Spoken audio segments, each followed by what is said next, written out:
Lucas had been having one of those weeks where everything felt heavier than it should.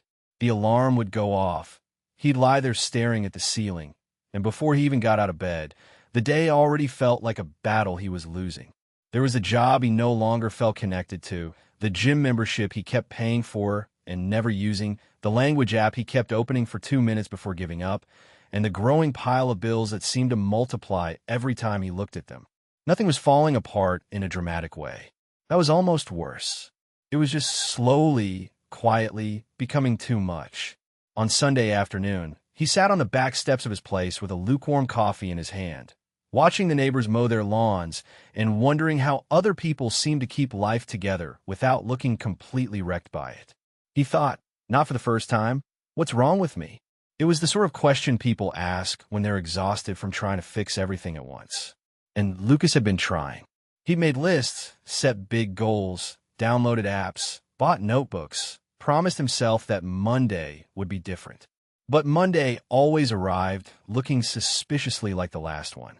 Then he remembered something his mate Tom had said a while back, over a pub lunch that had turned into one of those unexpectedly honest conversations. You don't need a full renovation, Tom had laughed. Sometimes you just need to stop the leak. At the time, Lucas had brushed it off.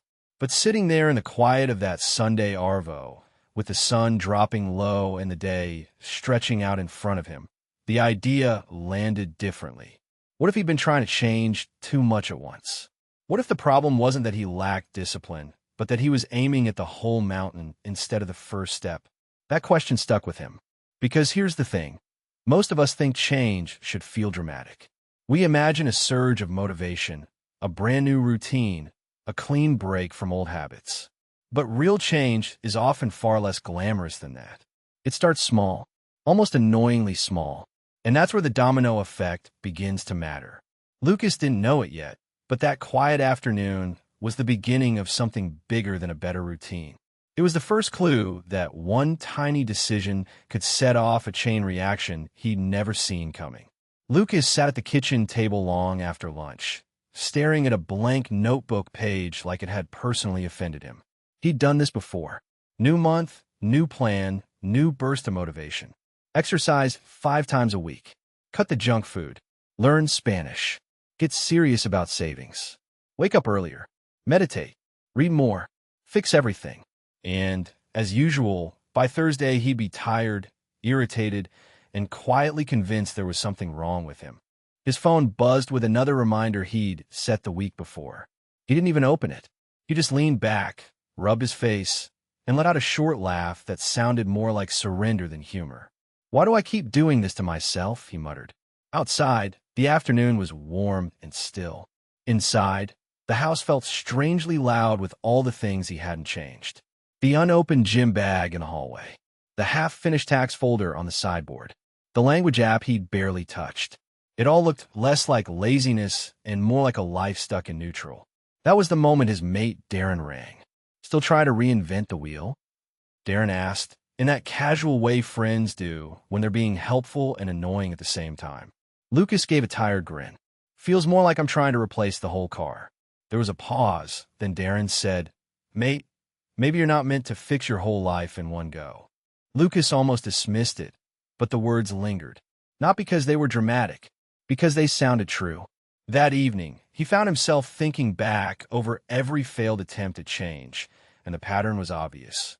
He always started with the biggest, hardest, most ambitious version of the goal. He tried to become a different person overnight, and when the energy faded, he took it as proof he lacked discipline, when really he just set the bar at a height no normal human could keep jumping. That's the trap, isn't it? We tell ourselves we need more willpower, when what we often need is a smaller starting point. Something so simple it feels almost too easy. But that's where the domino effect begins. One small action, then another, and another. Not because each one is massive, but because each one makes the next one easier. Lucas looked at the page again, and this time he didn't write 10 goals. He wrote one. Make the bed tomorrow morning. It sounded laughably small, but maybe that was the point.